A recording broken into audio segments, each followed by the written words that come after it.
ቸርች ሄዶ ሲመጣ እንጨት ፍለጥ ተባለ እና አልፈልጥም አለ። እንዴ እስከ ዛሬ የምትፈልጠው አንተ አልነበርክም ወይ?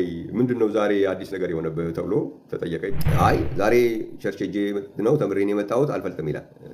ከዛ በብዙ ጉትጎታ ሲጠይቁት ለምንድን ነው ሲባል ቸርች ለካ የሰርግ ፕሮግራም ነበር እና እዛ የሰርግ ፕሮግራም ላይ ትምህርት ተሰጥቷል እና እዛ ትምህርት ሲሰጥ ከተነበቡ ጥቅሶች መካከል እግዚአብሔር ያጣመረውን ሰው አይለየው የሚል ጥቅስ ተጠቅሷል። እግዚአብሔር ያጣመረውን ሰው አይለየው የሚለውን ብቻ በደንብ ስለሰማ እኔ እግዚአብሔር አይደለም ወይ አንድ ላይ እንጨቱን አርጎ የፈጠረው? እኔ በመጥረቢያ የምለይበት ምክንያት ማለት ነው። ስለለየው ይቅርታ ጠይቄያለሁ። ከዚህ በኋላ እንጨት አልፈልጥም፣ ምክንያቱም እግዚአብሔር ያጣመረውን እኔ አልለየውም ብሎ እንደዛ አይነት ነገር ሆኗል የሚባል ነገር ሰምቻለሁ። እግዚአብሔር ይመስገን። ስለዚህ አንዳንድ ጊዜ ያ ጉዳይ ለምን እንደተጠቀሰ ሐሳቡ መጽሐፉ ምን እንደሚል አንድም በአውዱ ሁለትም ደግሞ በአጠቃላይ መጽሐፍ ቅዱስ ክፍል ላይ እንዴት እንደተገለጸ ለማየት እድል ካልሰጠን እንደዚህ አይነት ውጪ ወጣ ያለ አተረጓጎም ውስጥ ልንገባ እንችላለን። ለእኔና ለባርናባስ ቀኝ እጃቸውን ሰጡን ይላል። እግዚአብሔር የተመሰገነ ይሁን። እንግዲህ ባርናባስና ሐዋርያው ጳውሎስ ጴጥሮስ ዮሐንስንና ያዕቆብን ቀኝ እጅ ሶስት እጅ ይዘው ሄዱ ማለት ነው ብሎ ሊሄድ ይችላል ማለት ነው። እንዲሆን ቀኝህ የምትሰራውን ግራ አትወቅ ይላል። አሁን ይሄ ነገር ፊዚካል ከሆነ ምን ማለት ነው? ስለዚህ ቀኝህ የምትሰራውን ነው የሚለው። ቀኝ የሚባል የሚሰራ ወይም ግራ አትወቅ የሚለው ደግሞ የሆነ የእጅ እውቀት አለ። የግራ እጅ እውቀትና የቀኝ እጅ እውቀት ያለው የሚመራመር ለብቻው ያለ እጅ አለ ማለት ነው አይደለም።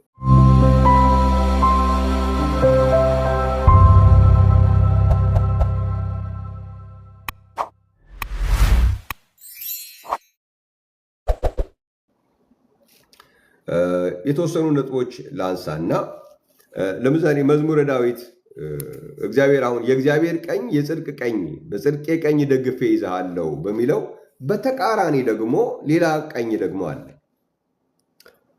መዝሙረ ዳዊት 144 ላይ ጥቅሶቹን ብትይዟቸው ለምስክርነት አንዳንድ እንደዚህ በዚህ ዙሪያ ላይ ቀኝ በሚባል ዙሪያ ላይ በሚነሱ ውይይቶች ላይ ልትጠቀሙበት ትችላላችሁ። መዝሙር 144 ቁጥር 11 ላይ መዝሙር 144 ቁጥር 11 እንደዚህ የሚል ቃል አለ። አድነኝ አፋቸው ምናምን ከሚናገር ቀኛቸውም የሐሰት ቀኝ ከሆነ ከባዕድ ልጆች እጅ አስጥለኝ። ልጆቻቸው በጎልማሳነታቸው እንደ አዲስ አትክልት የሆኑ እያለ ይቀጥላል። ግን ምን ብሎ እዚህ ጋር ቀኛቸው የሐሰት ቀኝ ይላል። ስለዚህ የጽድቅ ቀኝ የሚባል እንዳለ ሁሉ የሐሰት ቀኝ ደግሞ ይባላል። ስለዚህ ቀኝ የሚባልን አቅጣጫ ብሎ የሚያስብ ከሆነ ኦኬ፣ የሐሰት ቀኝ ማለት የሐሰት ቀኙ ቤት በኩል ነው፣ ግራው ቤት በኩል ነው። እግዚአብሔር የተመሰገነ ይሁን። የማይጠቅም ነገር የሚናገሩ ናቸው። እዚህ ጋር አፋቸው ምናምን ከሚናገር ነው የሚለው።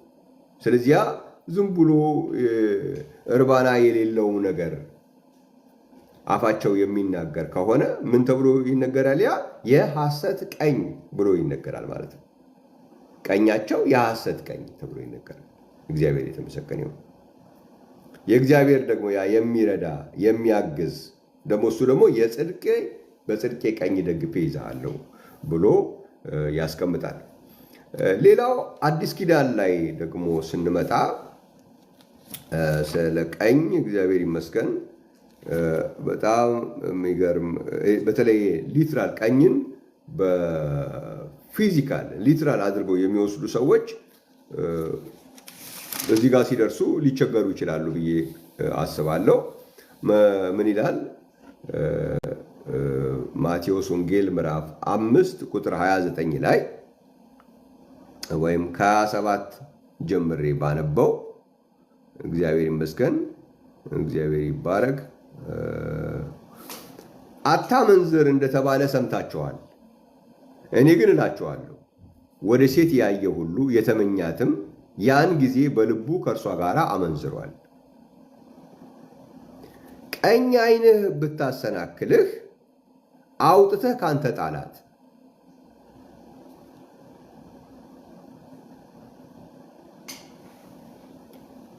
ቀኝ ዓይንህ ብታሰናክልህ አውጥተህ ካንተ ጣላት። ሙሉ ሰውነትህ በገሃነም ከሚቃጠል ይልቅ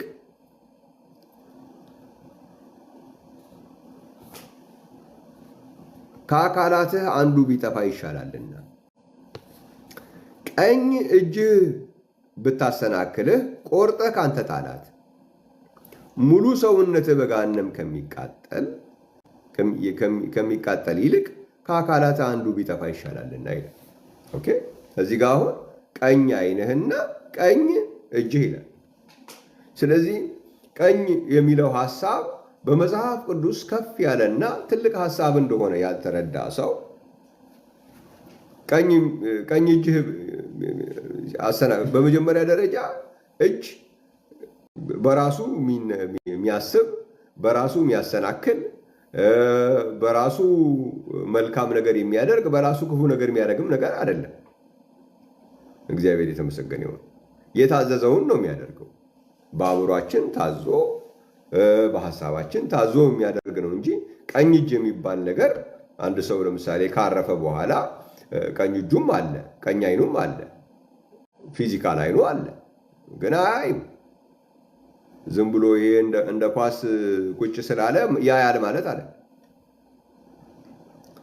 እጃችንም ቢሆን አለ እዛው፣ ግን ምንም አይንቀሳቀስም። ስለዚህ ይሄ እጅ እኛ የሚታየው አይደለም የሚያንቀሳቅሰው ማለት ነው።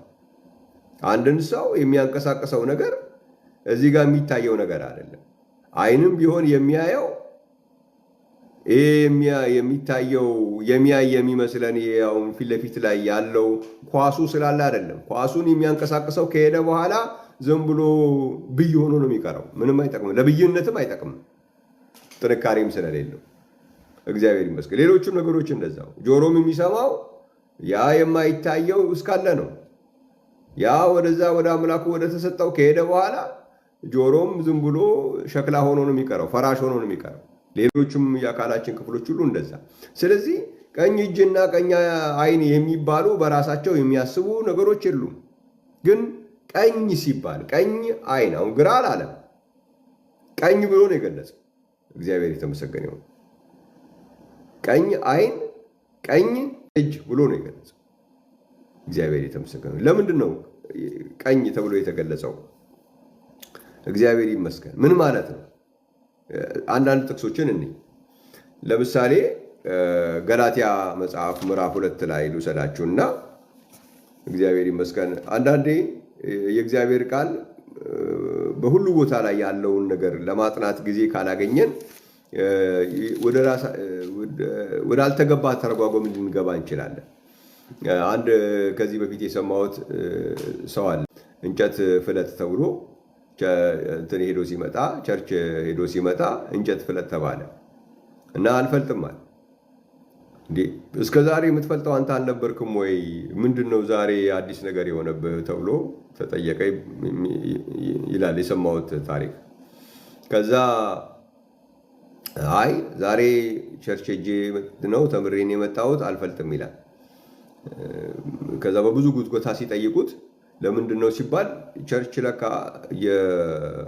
የሰርግ ፕሮግራም ነበር እና እዛ የሰርግ ፕሮግራም ላይ ትምህርት ተሰጥቷል እና እዛ ትምህርት ሲሰጥ ከተነበቡ ጥቅሶች መካከል እግዚአብሔር ያጣመረውን ሰው አይለየው የሚል ጥቅስ ተጠቅሷል። ያ የተጠቀሰው በትዳር ውስጥ ፍቺ በእግዚአብሔር እንደማይፈቀድ ለመግለጽ የተቀመጠ ነው። ግን እሱ እግዚአብሔር ያጣመረውን ሰው አይለየው የሚለውን ብቻ በደንብ ስለሰማ እኔ እግዚአብሔር አይደለም ወይ አንድ ላይ እንጨቱን አርጎ የፈጠረው? እኔ በመጥረቢያ የምለይበት ምክንያት ምንድን ነው? እኔ እስከዛሬም ስለለየው ይቅርታ ጠይቄያለሁ። ከዚህ በኋላ እንጨት አልፈልጥም፣ ምክንያቱም እግዚአብሔር ያጣመረውን እኔ አልለየውም ብሎ እንደዛ አይነት ነገር ሆኗል የሚባል ነገር ሰምቻለሁ። እግዚአብሔር ይመስገን። ስለዚህ አንዳንድ ጊዜ ያ ጉዳይ ለምን እንደተጠቀሰ ሐሳቡ መጽሐፉ ምን እንደሚል አንድም በአውዱ ሁለትም ደግሞ በአጠቃላይ መጽሐፍ ቅዱስ ክፍል ላይ እንዴት እንደተገለጸ ለማየት እድል ካልሰጠን እንደዚህ አይነት ውጪ ወጣ ያለ አተረጓጎም ውስጥ ልንገባ እንችላለን። ስለዚህ አሁን ቀኝ እጅ ሲያሰናክል ቀኝ እጅህን ቁረጥ ካለ ፊዚካል እጅ ነው ብሎ ይህን ከቆረጠው፣ ቀኝ አይን ካሰናከለ ሲባል ፊዚካል አይን መስሎት እሱን ካወጣው ሰውየው እውር ሆኖ ይቀራል ማለት ነው። እግዚአብሔር የተመሰገነ ይሁን። ስለዚህ ያ ጥንቃቄ ያስፈልጋል። ቀኝ ሲባል የተለየ የመጽሐፍ ቅዱስ ሐሳብ እንዳለ መረዳት ያስፈልጋል። ገላትያ መጽሐፍ ምዕራፍ 2 ላይ እግዚአብሔር ይመስገን ስለ ቀኝ እጅ የተጻፉ ነገሮችን ትንሽ ማየት አስፈላጊ ስለሚሆን ገላትያ ምዕራፍ 2 ላይ እንደዚህ የሚል ቃል ታገኛላችሁ። ቁጥር 9 ላይ ገላትያ ምዕራፍ 2 ላይ ሐዋርያው እንደዚህ ይላል።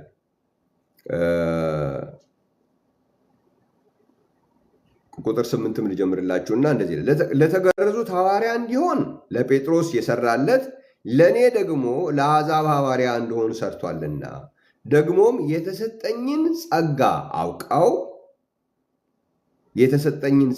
አውቀው አዕማድ መስለው የሚታዩ ያዕቆብና ኬፋ ዮሐንስም እኛ ወደ አሕዛብ እነርሱ ደግሞ ወደ ተገረዙት ይሄዱ ዘንድ ለእኔና ለባርናባስ ቀኝ እጃቸውን ሰጡን ይላል። እግዚአብሔር የተመሰገነ ይሁን። ቀኝ እጃቸውን ሰጡን። ስለዚህ አሁን ቀኝ እጅን ካሰናከለ ቀኝ እጅን ቁረጥ ማለት ይሄ ነው የመሰለው ሰው ታዲያ አሁን ለባርናባስ ለእኔና ለባርናባስ ነው ቀኝ እጃቸውን ሰጡን የሚለው እና እንግዲህ ባርናባስና ሐዋርያው ጳውሎስ እግዚአብሔር የተመሰገነ ይሁን የጴጥሮስን ምክንያቱም እነዚህ አዕማድ መስለው የሚታዩት ተብሎ የተጠቀሱት ኬፋ ያዕቆብና ዮሐንስ ናቸው። ስለዚህ ጴጥሮስ ዮሐንስንና የያዕቆብን ቀኝ እጅ 3 እጅ ይዘው ሄዱ ማለት ነው ብሎ ሊሄድ ይችላል ማለት ነው። እግዚአብሔር የተመሰገነ ይሁን። ግን ምን ማለት ነው? ቀኝ እጃቸውን የተሰጧቸው በምን ምክንያት ነው ሲባል፣ አንድ የተሰጠንን ጸጋ አውቀው ይላል። እግዚአብሔር የተመሰገነ ይሁን። በቤተ ክርስቲያን ውስጥ እግዚአብሔር ልዩ ልዩ የጸጋ የሰጣቸው ሰዎች ይኖራሉ እና ያ ጸጋቸው ታውቆ በጸጋቸው መሰረት ስምሪት ሲሰጣቸው ምን ተብሎ ይጠቀሳል? የእግዚአብሔር ቀኝ እጃቸው ተሰጣቸው ተብሎ ይገለጻል ማለት ነው። እግዚአብሔር የተመሰገነ ይሁን። እግዚአብሔር በቤቱ ውስጥ ያስቀመጣቸው ሰዎች ልዩ ልዩ ጸጋ ካለ ምን ይላል? ደግሞ የተሰጠኝን ጸጋ አውቀው ነው የሚለው። እግዚአብሔር የተመሰገነ ይሁን። ስለዚህ እግዚአብሔር በቤቱ ውስጥ ላሉ ወንድሞችና እህቶች በተሰጣቸው ጸጋ እንዲያገለግሉ በዛ የተሰጣቸው ጸጋ ታውቆ በዛ በተሰጣቸው ጸጋ ስምሪት በሚሰጣቸው ጊዜ ምን ተብሎ ነው ይሄ የሚገለጸው? ቀኝ እጅ ተሰጣቸው ተብሎ ይገለጻል ማለት ነው። ስለዚህ ቀኝ እጅ የሚለው ሙሉ ፈቃድ ማለት ነው። እግዚአብሔር የተመሰገነ ይሁን። ጸጋችሁ ታውቆ የሚሰጣችሁ በቤተ ክርስቲያን ወይም ደግሞ እዚህ ጋር አዕማድ መስለው የሚታዩ የሚለው እንግዲህ በቤተ ክርስቲያን ውስጥ ከፍ ያለ የቤተ ክርስቲያን ምንድን ነው የሚባለው ስልጣን ያላቸው ወይም ደግሞ አስተዳደር ላይ ያሉ ሊባል ይችላል ማለት ነው። እግዚአብሔር የተመሰገነ ይሁን። እነሱ በኩል ጸጋቸው ታውቆ በዛ በተሰጣቸው ጸጋ መሰረት ስምሪት ይሰጥ። አሁን በዚህ ቦታ ላይ ስምሪት እየተሰጠ ያለው ወደ አሕዛብ ለሚሄዱትና ወደ አይሁድ ለሚሄዱት ነው። እግዚአብሔር የተመሰገነ ይሁን። ስለዚህ ባርናባስና ጳውሎስ በዚህ መሰረት ወደ አሕዛብ እንዲሄዱ ስምሪት የተሰጣቸው ናቸው። ስለዚህ ምን ተሰጣቸው ተብሎ ነው የተገለጸው? ቀኝ እጅ ተሰጣቸው ተብሎ ነው የተገለጸው። እግዚአብሔር የተመሰገነ ይሁን። ስለዚህ ቀኝ እጅ በዚህ መንገድ ነው። ስለዚህ ቀኝ እጅ ቁረጣት የሚለው ይህንን ፈቃድ ነው። ይህንን ሙሉ ፈቃድ አትስጥ ነው። እግዚአብሔር የተመሰገነ። ቀኝ እጅ ሲባል ሙሉ ፈቃዳት፣ ቀኝ እጅ ተሰጠ ሲባል ሙሉ ፈቃድ ተሰጠ ማለት ነው። ተቆረጠ ማለት ደግሞ ያ ሙሉ ፈቃድ አልተሰጠም ማለት ነው። ኦፖዚት ማለት ነው። እግዚአብሔር የተመሰገነ ይሁን። ሌላ አንድ ልጨምርላችሁ። ማቴዎስ ወንጌል ምዕራፍ 6 ላይ እግዚአብሔር ይመስገን። ማቴዎስ ምዕራፍ 6 እግዚአብሔርን ስለ ቃሉ በጣም እናመሰግናለን። ከኛ የሚጠበቀው ምንድን ነው? መጽሐፉን በሙላት ማንበብ ነው። እግዚአብሔር ደግሞ ይረዳል። እግዚአብሔር ይረዳል። ቃሉን ለማጥናት ልባችንን ስንከፍት፣ ልባችንን ስናፈስ እግዚአብሔር ደግሞ ይረዳናል። እግዚአብሔር የተመሰገነ ይሁን። እያሳየን እየገለጠልን ይመጣል። እግዚአብሔር ይመስገን። ግን አንድ የሆነን የመጽሐፍ ቅዱስን ሐሳብ ያልተረዳ ነው በሚሆንበት ጊዜ ዝም ብለን እኛ በራሳችን ወይም ደግሞ በአካባቢያችን በምንሰማው የቋንቋ ልምምድ ወይም ደግሞ ዲክሽነሪ ላይ በምናያቸውም ቃላቶች ወዲያው የፈለግነውን ነገር መስጠት ጥሩ አይደለም። የምናጠናው መጽሐፍ ቅዱስ እንደመሆነ መጠን ምንድነው የመጀመሪያው ነገር መሆን ያለበት? እንደዚህ አይነት ሐሳቦች በመጽሐፍ ቅዱስ ውስጥ የት ቦታ ላይ ይገኛሉ ብሎ እነዛን ከያሉበት የመሰብሰብ ጊዜ መውሰድ ያስፈልጋል። ያኔ ሐሳቦቹ በራሳቸው አንደኛው የመጽሐፍ ቅዱስ ክፍል ሌላኛውን የመጽሐፍ ቅዱስ ክፍል እያጠራ ይመጣል ማለት ነው። እግዚአብሔር ይሄ አንዱ መጽሐፍ ቅዱስ መለኮታዊ በመሆኑ ምክንያት ለመጽሐፍ ቅዱስ የተሰጠ ትልቅ ቦታ ነው። እግዚአብሔር የተመሰገነ ይሁን። እግዚአብሔር ይመስገን። መጽሐፍ ቅዱስ ዝም ብሎ እንደ ማንኛውም ሌሎች መጽሐፍቶች እንዳልሆነና የተለየ የከበረ እንደሆነ እንድታስቡ፣ እንድታምኑ፣ የበለጠ እንድታከብሩት፣ እንድትወዱት ከሚያደርጋቸው ነጥብ አንዱ ምንድን ነው? አንዱ የመጽሐፍ ቅዱስ ክፍል በሌላኛው የመጽሐፍ ቅዱስ ክፍል የሚብራራ መጽሐፍ መሆኑም ጭምር ነው። እግዚአብሔር ይመስገን። እዚህ ማቴዎስ ወንጌል ምዕራፍ 6 ቁጥር 3 እና 4 ላይ እንደዚህ የሚል ቃል ታገኛላችሁ። አንተ ግን ምጽዋት ስታደርግ ምጽዋትህ በስውር እንዲሆን ቀኝህ የምትሰራውን ግራህ አትወቅ፣ በስውር የሚያይ አባትህ በግልጥ ይከፍልሃል። እግዚአብሔር ይመስገን። አንተ ምጽዋት ስታደርግ ምጽዋትህ በስውር እንዲሆን ቀኝህ የምትሰራውን ግራህ አትወቅ ይላል። አሁን ይሄ ነገር ፊዚካል ከሆነ ምን ማለት ነው? እንግዲህ የሚሰጠው እኮ ይሄ ፊዚካል እኮ አይደለም እኮ የሚሰጠው፣ ይሄ ሚንስ ነው። ካለበት ቦታ ላይ አውጣ ነው። በዚህኛው ኪስ ካለ ከዚህኛው ኪስ፣ ከታች ሱሪ ውስጥ ካለ የተባለውን ነው እንጂ የሚያደርገው ቀኝ እጅ የሚባል በራሱ የሚሰራ ነገር የለም። ቅድም ነግሬያቸዋለሁ። እግዚአብሔር የተመሰገነ ይሁን። የማይታየው ሲያዘው የሚታዘዝ ነገር ነው እንጂ የማይታየው ከሄደ በኋላ ምንም ማድረግ የሚችል አይደለም። ደግሞስ ይሄ ፊዚካል እጃችን ይሄ እውቀት አለው እንዴ? ቀኝህ ምንድን ነው የሚለው እዚህ ላይ? እንግዲህ ቀኝህ የምትሰራውን ይላል፣ ግራ አትወቅ ነው የሚለው። እውቀት አላት እንዴ? ስለዚህ ቀኝህ የምትሰራውን ነው የሚለው። ቀኝ የሚባል የሚሰራ ወይም ግራ አትወቅ የሚለው ደግሞ የሆነ የእጅ እውቀት አለ። የግራ እጅ እውቀትና የቀኝ እጅ እውቀት ያለው የሚመራመር ለብቻው ያለ እጅ አለ ማለት ነው? አይደለም። እግዚአብሔር የተመሰገነ ይሁን። ቀኝ ይሄኛው እጃችሁ አውቆ ይሄኛው እጃችሁ የማያውቀው ነገር ምን ይኖራል? እግዚአብሔር የተመሰገነ ይሁን። ምንድን ነው ግን እዚህ ላይ አሁን ያለው የተቀመጠው ምንድን ነው? አንድ ሰው በስውር የሚያደርገው ነገር ይሄ አንዳንዴ ለእይታ አለመርዳት፣ በስውር የምናደርገው ነገር ምጽዋት ነው የሚሰጠው። በስውር የሚያይ አባትህ በግልጥ ይከፍላል። ስለዚህ ነገሮችን በስውር የሚያደርግ ሰው፣ በስውር የሚሰጥ ሰው፣ ለሰው እይታ ሲል የማያደርግ ሰው፣ ሰጪ ነው ለመባል የማያደርግ ሰው፣ ያ ሰው ምንድን ነው የሚባለው ማለት ነው? ቀኙ የሚያደርገውን ግራው የማያውቅ ነው ተብሎ ይባልለታል ማለት ነው። ቀኙ የሰራውን ግራው የማያውቅ ሰው ነው ተብሎ ሲገለጽ ምን ማለት ነው? በስውር ነው የሚያደርገው። ይውኝ አያበዛም። ይሄን አድርጌያለሁ፣ ለከሌ ይሄን አድርጌያለሁ፣ ለከሌ ይሄን ሰጥቻለሁ፣ ለከሊት ይሄን ሰጥቻለሁ እያለ ራሱን ወደዛ አይነት ነገር ውስጥ አያስገባም። በስውር ነው የሚሰጠው። እግዚአብሔር ደግሞ በግልጽ የሚከፍለው ሰው ነው። እግዚአብሔር የተመሰገነ ነው። ሲሰጥ በስውር ይሰጣል፣ እግዚአብሔር ደግሞ በግልጥ ይከፍለዋል። ይሄ ሰው ምን ይባላል? ቀኙ የሚሰራውን ግራው የማያውቀው ሰው ነው ይባላል እንጂ ፊዚካሊ ወደ ፊዚካል ሴንስ ስትወስዱት ኢምፖሲብል ነገር ነው። ይሄኛው እጃችሁ የሚሰራውን ይሄኛው እጅ የማያውቀው የሚባለው ነገር በምንም አይነት ሎጂክ የሚመጣ ነገር አይደለም። ስለዚህ ቀኝ የሚለው በእንደዚህ አይነት የከበረ ሀሳብ የተሰራ የተነገረ ነገር ነው ማለት ነው። እግዚአብሔር የተመሰገነ ይሁን።